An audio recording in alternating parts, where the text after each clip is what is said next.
There is growing pressure on the upper house to go against the government's calls to see the controversial pokies reforms passed quickly later this week. It all comes down to which way Labor members will vote, and they're being persuaded by an old friend.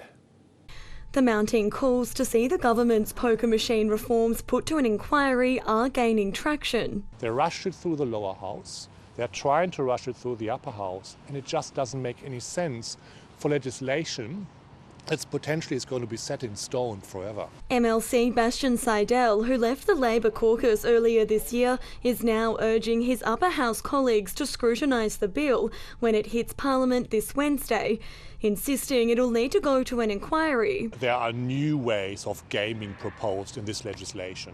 Tax rates that are in there now have never been mentioned any time before. If passed, the legislation will result in a permanent licence for pokies holders, leading to growing concerns for some of the community's most vulnerable. This pub in Glenorchy at 2 a.m. has 6 people in there playing poker machines.